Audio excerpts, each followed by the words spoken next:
Good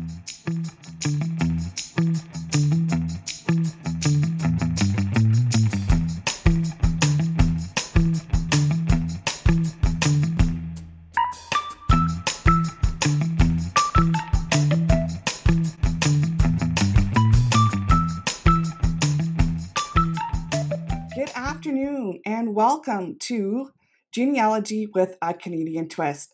I'm your host, Kathryn Hogan of Looking for Ancestors. And if you're new here, we want to send you a special welcome and tell you a little bit how the webinars work, which are a little bit different than some of the other webinars you may have attended for genealogy. We have a much more relaxed atmosphere here, and we want to try and develop a friendly neighborhood feeling for all the people who attend the webinars. And so one of the ways we do that is through our chat box. So if you look at the bottom of your screen, you're going to see a menu there and you'll find your chat box there. When you click on that, it'll pop up and you can move that anywhere around your screen you want and kind of tuck it over to one side so that you can see what's going on. But then you can also see what everybody else is talking about in the chat box. And this is just a fun way for us to build a community and make some new friends. I know we do have some regular people here. And so if you're a regular, I want to say hello to you. And if you're new, definitely want to say hello to you. So everybody just take a minute and just type into the chat box a greeting. You might want to say where you're from, how's the weather where you're at. Right now it looks like it's starting to cloud over. And so I don't know what the weather's like out today. I think it's kind of muggy and maybe it's a good day to stay inside and watch a webinar. So I'm just looking over here at my chat box, which is over to my right, and I see people from Vancouver and Dallas, and I think Annas. I think that's New South Wales, Carol? Or no, maybe that's Nova Scotia. I know sometimes when you put those short forms in, we don't always know where you're from. Okay, Florence is back. Hi, Florence. We have people from Alberta, Edmonton, where it's hot. Okay. Joanne says it's beautiful in Montreal. Oh, that's wonderful. Sunny, warm, and less humid. Good. Kathryn, I like the way you spell your name, Kathryn. I do it the same way. And she is from Arizona. So it's wonderful to have you all here with us today. Also on your bottom menu screen, you're going to see a Q&A, and that's the question and answers box. And there you can type in your questions, any of the questions you might have about our webinars. Also, that's a good place to type in your questions during the presentation. And then after the presentation, that's when I go back through and I read all the questions out to everybody. And we have a little bit of time of discussion as well. And I just remembered now, I forgot to do the poll question and get that ready. So what we're going to do instead of doing the poll question is I'm just going to have you type into the chat box, and I'll just kind of do a little quick survey about whether or not you use WikiTree, because that's our topic for today, WikiTree for Canadian genealogy. So do you use WikiTree? And just go ahead and type in your answer in the chat box. I'm curious to see what people have to say about it. Carol says she loves it. You know what? So do I, Carol. I can't get enough of WikiTree. It's just some incredible things going on in that community, and that's why I'm really excited to share that with you today. Some people haven't used it. Some people have, but not on a regular basis. Some people use it for DNA results, and I'm a newbie at DNA. I really struggle with it, so I'd like to explore DNA a little bit more and how that can be incorporated more into my WikiTree. We got Rick. Rick is an active contributor. Oh boy, I think Rick is going to keep me on track here if I don't have things quite 100%. Great to have you here, Rick. And Ruth says she doesn't even know about it. Okay, so we have a wide range of people with experience with WikiTree, and that's great. You are all here. So let's, almost forgot to do this and I didn't want to forget. I need to give a special shout out to Anne, Sally, June, and Karen this week because they all sent me emails at our new dedicated email address. And so thank you, ladies, for sending your comments and suggestions. I really appreciate it. And if you'd like to send me an email with your thoughts, comments, and suggestions, you can do so at our dedicated email address, which is GenCanTwist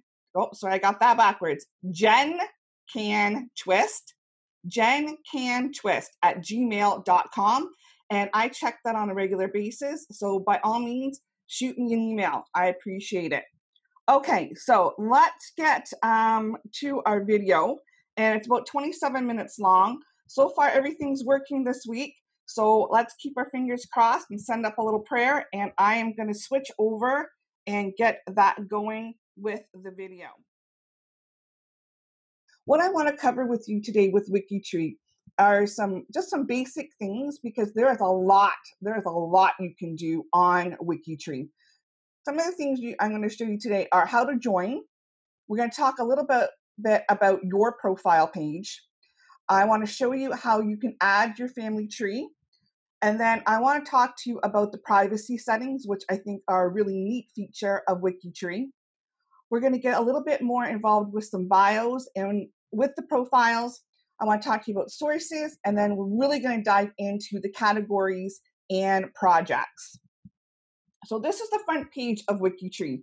And when you first start here, I always encourage people the first time you visit a website, or if you haven't been on a website for a while, take some time to read through the information because there's a lot of information here for you on WikiTree. And reading through that information, going through the links is going to help you understand what WikiTree is about and how it works. So WikiTree is different than other public online family trees you're going to find on the internet. And the objective of WikiTree is to have only one profile per person in the World Wide Web. Have one profile per person on the worldwide WikiTree family tree. So that's, again, quite a difference from what you see on some other family trees out there. When you continue to scroll down that home page, what it does is it takes you to this section here. At the top, you're going to see, actually the middle of the screen is where you see the search box, and you can do a search for your ancestors. You don't even have to be logged in. You don't even have to be logged in to see the results. So, you can look and see if your ancestors are already on WikiTree. And then you keep going here, you're going to see there's a profile of the week. That changes every week.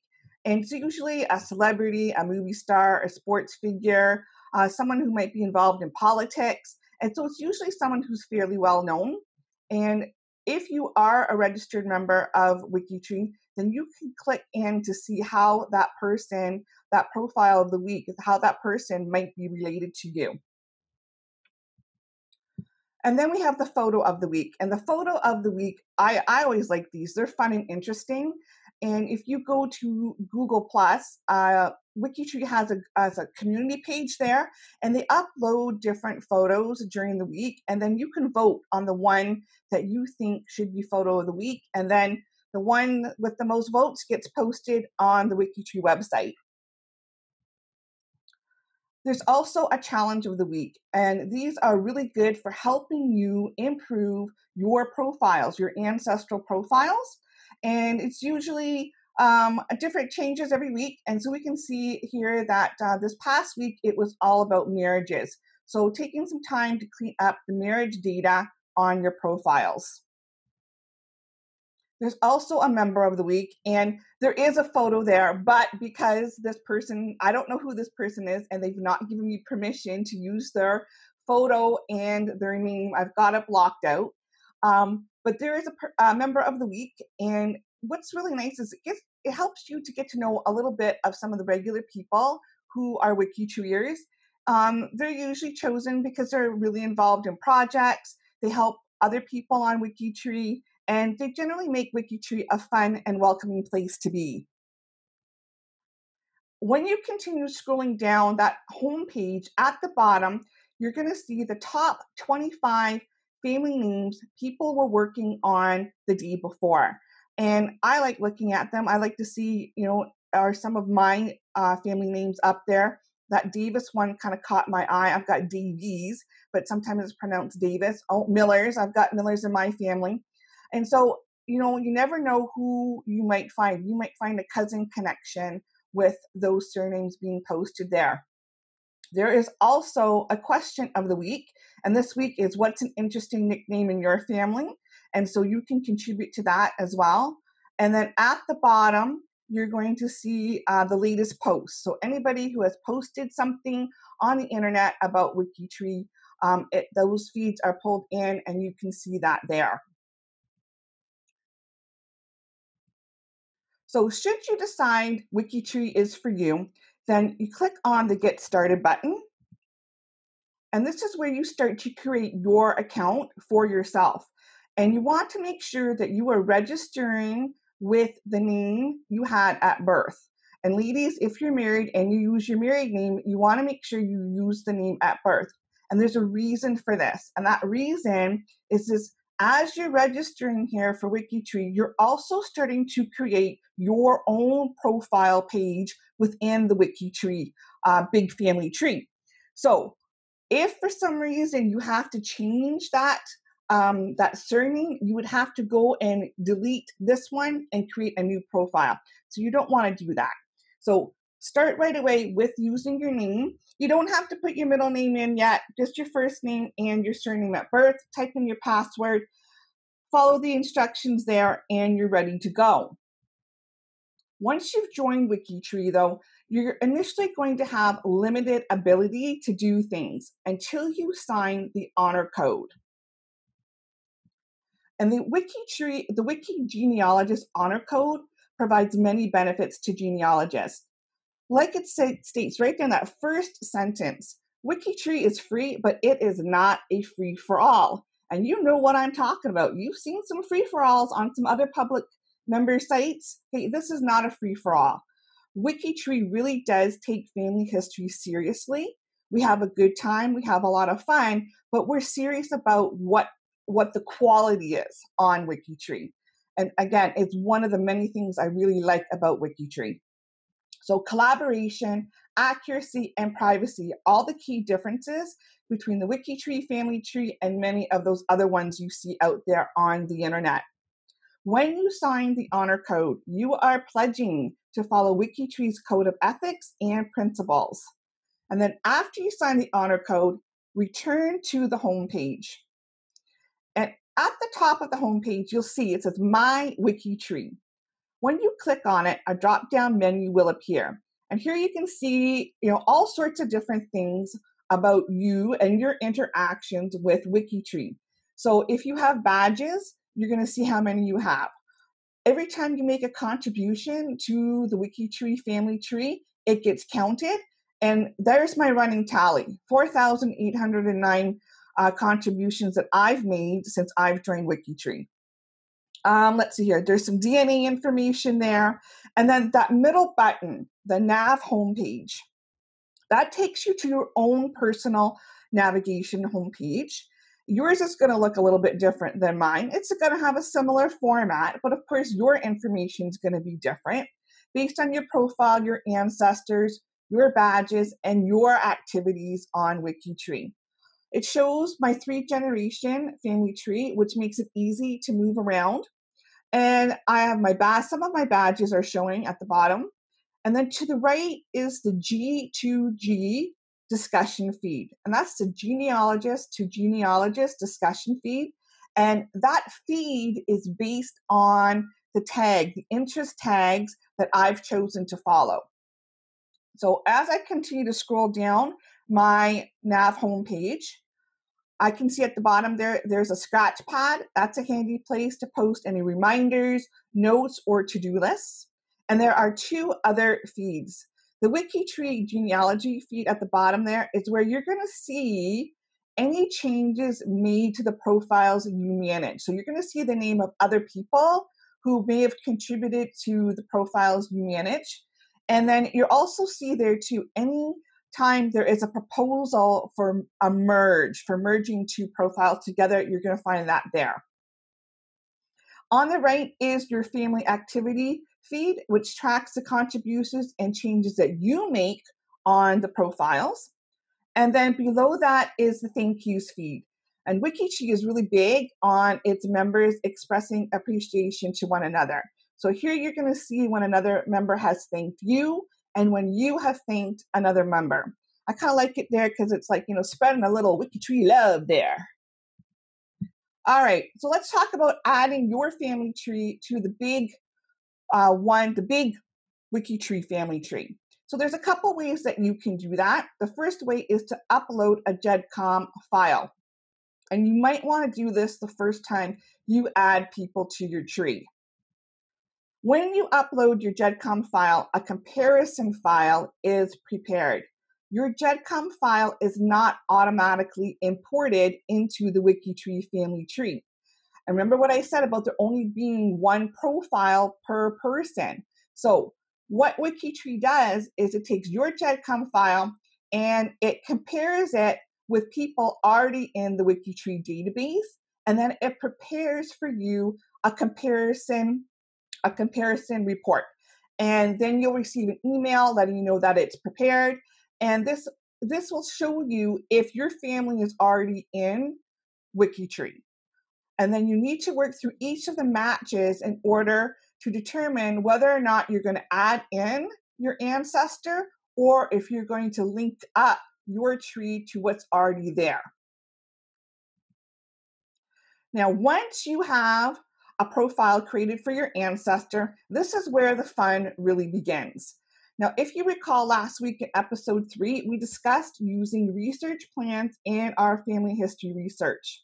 And I had created a new research plan for Elizabeth Sophronia Kathryn Racin, who was the mother of Harmon Eugene Rickman. And through my research, I discovered Elizabeth had more siblings than I had originally thought. So now I want to add in those siblings to WikiTree. So this is the second way of adding people to your family tree.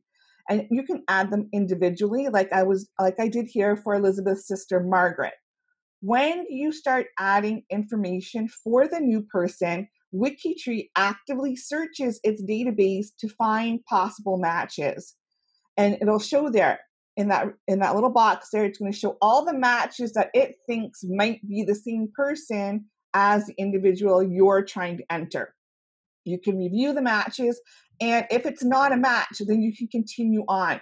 So they found this Margaret Rosen, and that's not a match for my relative. So I keep adding in my information.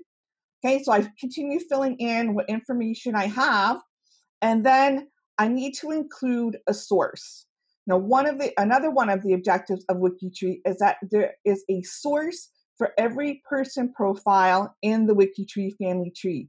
So even if that source is a census record or information that you got from a book, put it in there. WikiTreeers want something showing for each individual in the big family tree. So once you add in your source, then you can save the new profile for that individual. The next thing you're going to want to establish is the privacy level for the individual. And this is one of those really cool features about WikiTree that I not only just like, I love. So for living people, including yourself, you can really lock down what is publicly visible on a profile. So you might have some living people that you have attached to you in your tree that you are the profile manager of. You can lock that down. You can even lock it so it's not even listed. And when that profile is set to unlisted, WikiTree will not even show that profile in search results or directories. So it's nice to know that you really can rely on WikiTree to keep their word about that. The public setting allows anyone to view the full profile. However, only people on the trusted list for that profile can edit it. The privacy setting I like to use for people who are deceased in my family tree, but they're a little bit closer to me, on the branches of my family tree. I usually set it to that green link there, public, people can see the information that I have about the ancestor, but they have to be on my trusted list in order to edit it. And so I use that setting for my grandparents and for aunts and uncles who have passed away.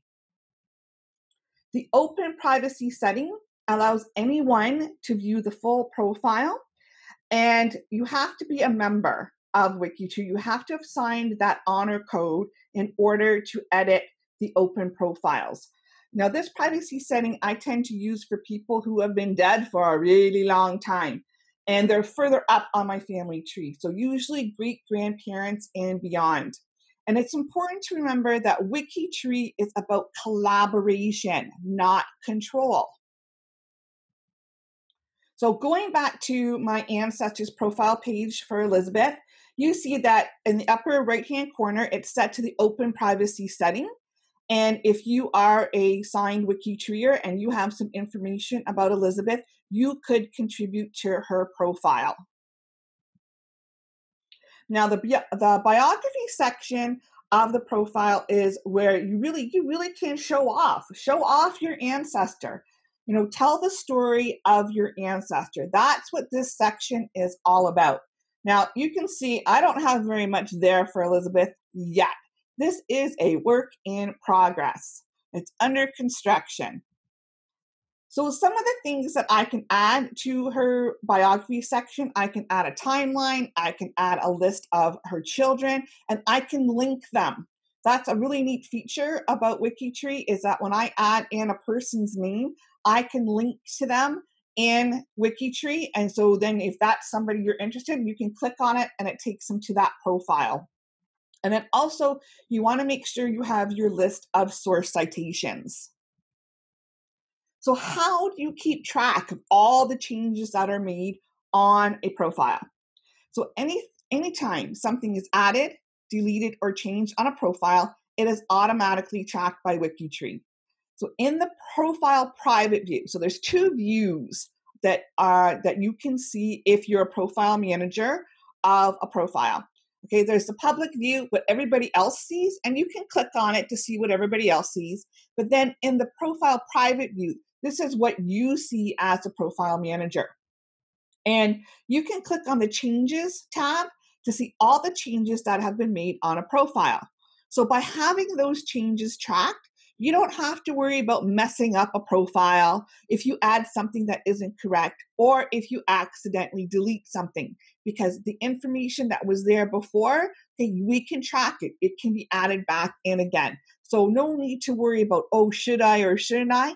That's one of the neat features about WikiTree. You can kind of play around with it and make those changes without having to worry about really goofing anything up. So every time I made a change to Elizabeth's profile, it was tracked in this activity feed. And if you look down, you can see sometimes there's little phrases in brackets. Those are the reasons for the change. So WikiTreeers like it when you make those changes. You're putting the reason why. Why have you made a change? Okay, so and you can see there, I've added a contributor, I've worked on the bio, I've added her profile to the categories, I'm cleaning up her bio. I put in the 1901 census, those kind of things.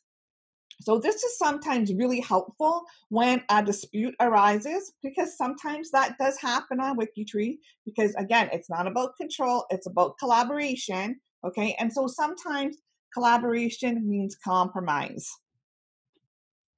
So to give you an idea of what can be done, with the profile, here is the profile for Canadian author Lucy Maud Montgomery.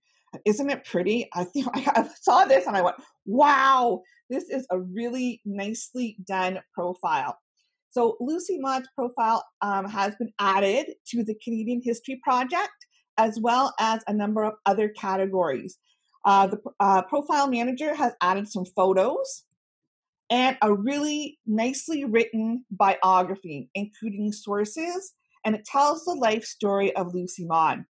Now, you can do the same thing. You can go all out on the profiles of your ancestors, add photos, lists of children, timelines. You can add additional information about, your ancestors' hometown, detailed information about their occupation. If your ancestor has an occupation that we don't know about in the 21st century, you can explain it in the biography section. How many of us have relatives who could really care less about family history? Yeah, me too. All right. But you know what? When I send those relatives a link to one of my really well written profiles about our common ancestor, they're happy to read it. They like that information. They're interested to know a little bit about our family history, but they don't care to do the work. So this is a nice way of showing your family, of sharing your family history with other people. Who wouldn't want to read a nicely written biography about their third great grandmother? Okay, so now we're going to move on to categories and projects. So from your navigation page or the Wiki Home Tree page, you can click on the Find tab from the top menu. And here you're going to find the drop-down menu leading you to categories and projects. All profiles on WikiTree, people, places, and things can be categorized. Learning how categorization on WikiTree works is a little bit of a learning curve, but it's well worth it. When you categorize your ancestors' profiles, their profiles will then be listed under those categories, which means other WikiTreeers interested in those same categories will see it. And that might lead to a cousin match. So within categories are subcategories and projects. Within projects, there are also even more subcategories. So the key to categorizing a profile is to label the profile at the lowest level of categorization within a project. It's a little bit tricky, at first, but with practice, you'll get the hang of it. So clicking on that North American project is going to lead to the Canadian projects. And within the Canadian projects, you'll find a variety of subcategories. So we see here we've got the Acadians Project, Empress of Ireland Project, the Free Duas Project, and of course the United Empire Loyalist Project. If you can't find what you're looking for within the Canadian projects, then click on either the individual provinces projects or the Canadian History Project. And then you can also, at the top there, you're going to see another link that says Canada. Click on that too. And that takes you to the big umbrella category for Canada. It's the top level category page. And you're going to see there's going to be resources listed there. And as you scroll down the page, you're going to see there's 56 categories, subcategories, all under that umbrella of Canada. And so you can see there's an awful lot to explore for Canadian genealogy on WikiTree. So let's take a look at some of the Canadian subcategories and projects that might be of interest to us. Canadian disasters, Canada disasters. You can see this is a continuous work in progress. Not every province is listed yet. I know there are quite a few disasters in Ontario that should be added to this category. And this is where all of us can contribute when we see something missing in a category or a project on WikiTree. Don't feel that, because something's missing, somebody hasn't done it, you can't contribute. By all means, that's what WikiTree is about. When we say collaboration, we mean collaboration. So if you know about a disaster that happened in your province, in your hometown that's not on here, then find out how you can go and add that, because you're going to be helping everybody else in the WikiTree family tree with that information. Was your ancestor a notable Canadian? Okay, we can see, look at all the subcategories under this for notable Canadians. And there is an unconnected notables of Canada. And so we got some people here. Some of them are missing profile managers, like this profile here for Perry Ernest Doolittle. I've never heard of this guy, but you know what? He was really important to Canada because he is the father of the Trans-Canada Highway. Yeah, we all learned something today, didn't we? Perry Ernest Doolittle, father of the Trans-Canada Highway. His profile is in need of a profile manager. So his profile is considered an orphan profile. And so Perhaps you are related to the king of the Canadian roads. Maybe he's your ancestor. And if he is, maybe you'd like to help out and adopt his profile. If you have ancestors who are involved in Canadian politics, look at all the subcategories to which you might be able to add them. Some of the projects are looking for people to help manage profiles, and you don't have to be related to the individual to be a profile manager. An interest and a willingness to add information and sources and an effort to maintain the profile is all that is needed. So, a subcategory of those Canadian politicians is the Prime Ministers of Canada category. And so here's the profile I manage for William Lyon Mackenzie King. His profile has been categorized under the Canadian Prime Ministers and persons of national historical significance. So not only are these profiles great for family history, but they're also a good way for learning more about Canadian history. And by the way, if you are related to Mac here and would like to be the profile manager or like to be added to the trusted list, please let me know.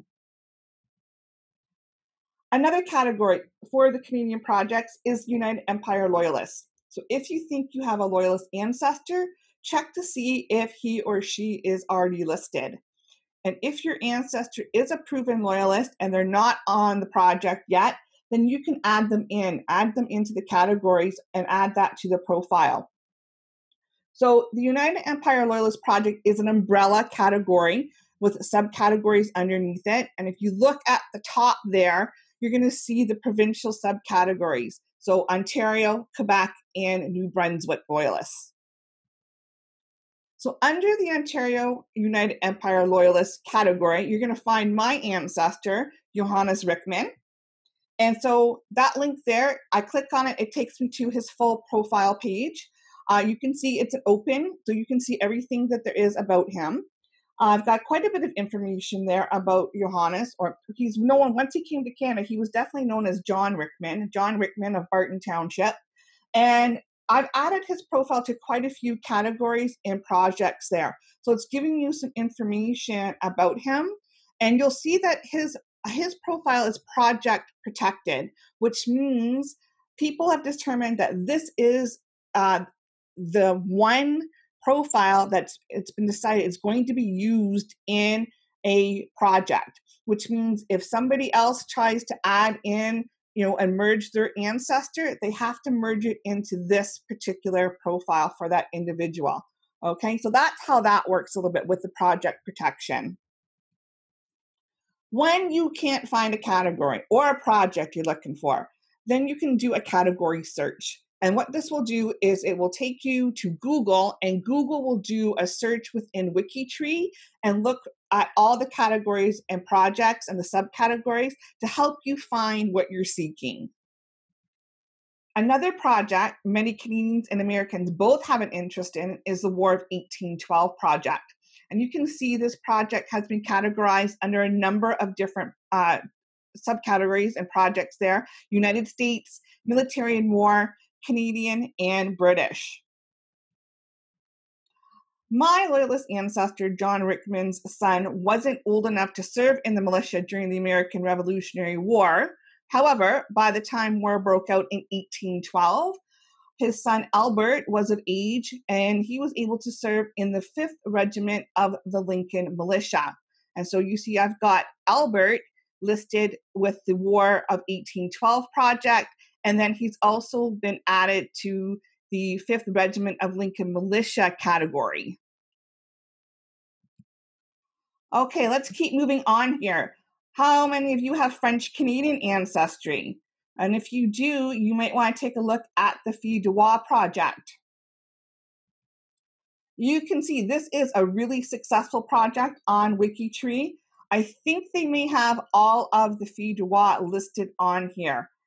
But when you click on those links for those individual women's profiles, you're going to find various amounts of information. Not all of them are going to have oodles of information. So here's one here. This is for Renee Chanvreau. And you can see there's a lot of information missing about her. So perhaps you're related to this family. and you could join the project and add more information about her. When you look at the project page, if you scroll down, it will give you information about how to join a project. And it says here, if you're interested in the Feed the Wall project, you can contact either the project leader or the coordinator, and they will help you get started with working on the project. It also shows you how you can help the project. So right now, they need help with biographies. They have profiles that need sources, and they also have profiles that are in need of cleanup. First Peoples of Canada category. If you have First Nations, Inuit, or Métis people in your family tree, then you want to look at this one for sure. An example here is the Métis category. And within those subcategories, you're going to find, individual profiles, including the profile of Louis Riel. And he was the leader of the Red River Rebellion. And again, you can see what a nice profile has been developed for Louis here. And when you scroll down, you get to that biography section, you're going to find a lot of information about him and his involvement in the Red River Rebellion. Okay, let's keep going. We're going to talk a little bit about British home children. Many of us have ancestors and relatives who were British home children. And if they came to Canada, you're going to look at this page here, the Canadian British home children. And I know that I have one relative who was a British home child. So I need to get busy and add his profile to the category and get him linked up with that. So again, many of the projects are going to have specific tasks and goals to be accomplished within the profiles, and you can read that information and decide whether or not you want to participate. And this is the last Canadian project we're going to take a look at, and this has to do with the Fathers of Confederation, and this is a project that really needs our help. So many of the profiles for the Fathers of Confederation are woefully lacking in good genealogical information and sources. They need help with their bios. They need help with their profile cleanup. So I'm going to issue a challenge to you. Choose one of the Fathers of Confederation and just add one fact to the biography section. And that can be information from a census record or a birth, marriage, or death registration, and then add your source citation. Imagine if each one of us did this, how quickly those profiles would improve. So I'm in. Here's my profile that I'm going to work on, William Pierce Howland, and I have made a pledge to myself to work on his profile this coming weekend. So what about you? Are you in? Which profile for the Fathers of Confederation will you work on? All right, we go back to Elizabeth's profile because that's one we've been focusing on. And you may be wondering, well, how do I add projects and categories to the WikiTree profiles that you manage? And so the easiest way to do that is from the individual profile page. So I know my ancestor, Elizabeth. I know that she was in Walsingham Township and Charlotteville Township in Norfolk County. So I want to add those categories to her profile. So I can do that in the private view of the profile, and I click on the Edit tab, and then just above the text box in edit mode, you can see a number of little buttons there. And the one I have circled, that is the Categories button. When I click on it, it pops up another text box, and I can start typing in the name of the category.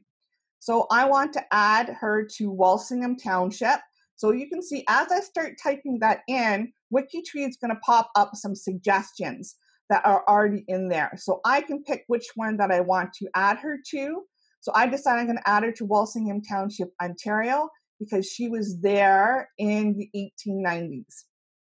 So I click on that. I want to go back to where I explain my changes. So I'm just going to type in added categories, and then I click save. And then you can go back to the public view or even the private view, and I can see that I have added Charlotteville Township and Walsingham Township to her profile. So a few more things as we wrap it up here. two things I want you to know about. Firstly, if you are serious about WikiTree like I am and so many other genealogists, then take a look at the volunteers needed page. You're going to find projects that you can become involved with. I'm involved in two of them, and that's the Sorcerers Challenge and the Bio Builders Challenge. So many of the projects and challenges are a fun way to better organize and improve the profiles you manage, and also help out with some other profiles that may not have a profile manager or just need to be generally cleaned up. So it really is a win-win situation. And then secondly, when you get stuck or can't figure out how to do something or where to find something on WikiTree, then you can go to the Help tab at the top of the WikiTree page or your nav page. And when you click on it, you're going to find another drop-down menu, and you can see there's the Help Index. That's going to help you find many answers to your questions. And if you don't find the answer you're looking for, you can always post a question on the G2G, that genealogist to genealogist forum, and someone will be sure to help. Okay, so during our time here, we looked at a number of different things for WikiTree: how to join, how to work on your profile page, how to add your family tree. We talked about those privacy settings, which is a really nice feature of WikiTree. We looked at those profiles and bios, how to add in your sources, and then we explored different categories and projects that you can get involved in. All right, now we're going to jump back to the live webinar in just a second here, but I do want to remind you to visit my website and sign up for my mailing list. So this is where you can register for the mailing list, and you want to click on where it says weekly webinars. You can do the newsletter and the other products too, but if you want to get notice by email about how to access the recordings and what the upcoming topic is going to be for next week, then get on the email list, okay? And that will go right into your inbox, and then you don't have to worry about missing out on anything. All right, and here is our new email address. So jencantwist@gmail.com. All right, and you can send me your suggestions and ideas to me through this email address. Okay, and now we're done with that, and we're going to go back to the live webinar. Okay, so now you should be able to see me. I'm going to take my glasses off because I'm getting a glare there. Okay, and let's, before I forget, I want to tell you about next week. So next week's topic is going to be about using directories in your family history research to boost it, to get more detail for your family history. So next week, it's all about Canadian directories and how to use them in your family history research. So that's July 26th at 1 p.m. Eastern Time. Okay, now we're going to head over to the question and answers. And all right. Okay, so Rick wants to know, will there be a link to this webinar after the live portion? Yes. So Rick, sign up for the weekly webinars mailing list. You'll get a notice in your inbox when I've got that posted to my YouTube channel, and then you will be able to access the replay. Okay, and you saw the email address there. Okay, so that's jencantwist@gmail.com. All right, so we answered that one. All right, I know you had no sound. I know you could hear me talking. I don't know what happened with there not being sound on the video. So I'm not sure what happened there. Okay, and Diane says, do the sources have to be cited in a particular format? Well, there is a standardized format for source citations in the genealogical community. At this point, even if you copy and paste what you find on Ancestry or Family Search, that's better than nothing. But over time, you want to improve upon that. So, using the source citations format that are in Elizabeth Showen Mills' books or her quick pages, those quick sheets are going to help you. And that's the format that I use. But I've been doing source citations for a long time. So that's a skill that you just want to develop. And then there's a little bit of a trick there for doing the formatting on WikiTree. It's learning how to talk a little bit of the WikiTree language. So once you get the hang of it, then you can add, certain features to your WikiTree profiles, and then it's, you can show that list of the source citations. All right, who or where oversees WikiTree? So there are a group of people that work together as a community who oversees WikiTree, and I think it is a company. If you go on that front page, Susan, it will give you more information about it. So there are some like top level. They're volunteers. As far as I know, and I could be mistaken, but as far to the best of my knowledge, they're volunteers. People who are just giving their time to WikiTree. I'm not sure if there are paid positions. I'm not sure. So I don't know. I do know there are people that you can go to that have, more power, I guess, for lack of a better word, that have higher roles in WikiTree than just us people, that are joining. I know Megs Golden used to be really involved with WikiTree. I think she still is, and she's Canadian. So she's one of the people that I go to when I have questions about WikiTree. Okay, let's see. Kevin says, you missed webinar 2. Oh, I'm sorry about that, Kevin. Is it too late to go back and see it? Yes. And the reason I say that is once we get into August, I'm going to be telling you a little bit more about how to access the archived webinars that are not going to be left permanently on my YouTube channel in public view. So we're going to deal with all of that, how to access the archived recordings of the webinars when we get to August. So that's going to be the first webinar in August. I'm going to talk to you more about that. Shirley wants to know, do you include photos of source information to the profile? I don't know that I'm understanding your question, Shirley.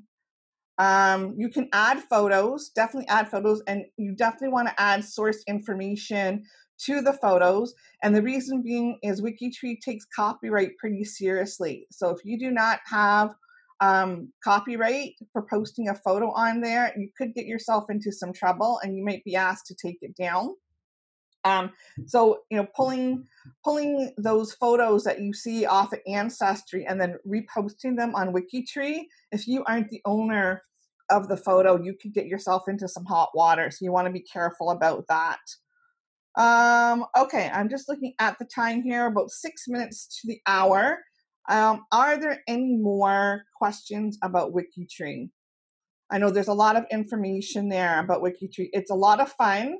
There's tons to explore when it comes to WikiTree and the Canadian projects. I mean, there's tons of projects for everything, not just Canadian. If you have British ancestors, Australian ancestry, there's lots of things there for you to explore. I do recommend, taking some time to do that. It's not something that, when you first get involved with WikiTree, that you just kind of want to dash in and dash out. At least give yourself an hour, that first time to really explore what WikiTree is about. I think you're gonna like it. I think you're really, really going to like it. I know I do. I do use Ancestry public trees, but my tree on Ancestry is not set to public. And there's a reason for that, because I use it as I call it my junk tree. It's my exploratory tree. I add things to it that I don't want other people to see. But once I got it all figured out and I know who that person is in my family tree, I definitely want to add them to WikiTree so that I can share that with my ancestors. Every profile has a combination of the surname and a number. So I'll give you mine profile number on WikiTree is Lake 72. Okay, so I could put a link to that and I can send that to my cousins, I can send it to my friends, whomever, and they can look at my profile on WikiTree. So having those ID numbers for people in your family tree and those links makes it really easy to post on Facebook, Twitter, sending it out in your family history newsletters, sending it out in an email. So when I go and so say for instance, when I get done with Elizabeth's profile and I get it the way that I want, I can take, her link and I can share it with my family. All those people that don't want to do family history, but they might be interested in reading more about her. And I like, she's actually a really interesting one because I call her my 19th century desperate housewife. She led a very interesting life.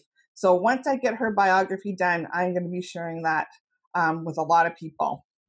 All right, so I'm just going to quickly look here at the chat box because, yeah, we had a little bit of issue with the sound and the technical part of it, and I don't know what happened there. Okay, so Rick says we're cousins. That's cool, Rick. We'll have to look. I'll have to go back into WikiTree and see how we are related. So 10th cousins once removed, and that's not really surprising. I'm probably related to a whole lot of you. I could be related to a whole lot of you. With that Rickman line, they've been in the New World for 400 years. So a lot of descendants from the Rickmans and the Quackenbush families. So I'm really am related to a lot of people, and you might find that too with WikiTree. Okay, so I think that's it for our questions for today.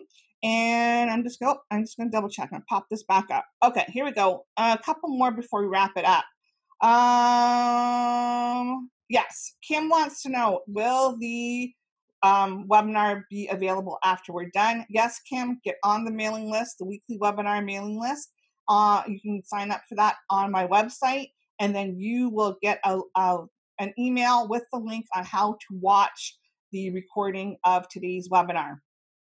Florence, how do you resolve conflicting information when you have 100% credible different information, such as your father's burial cemetery location?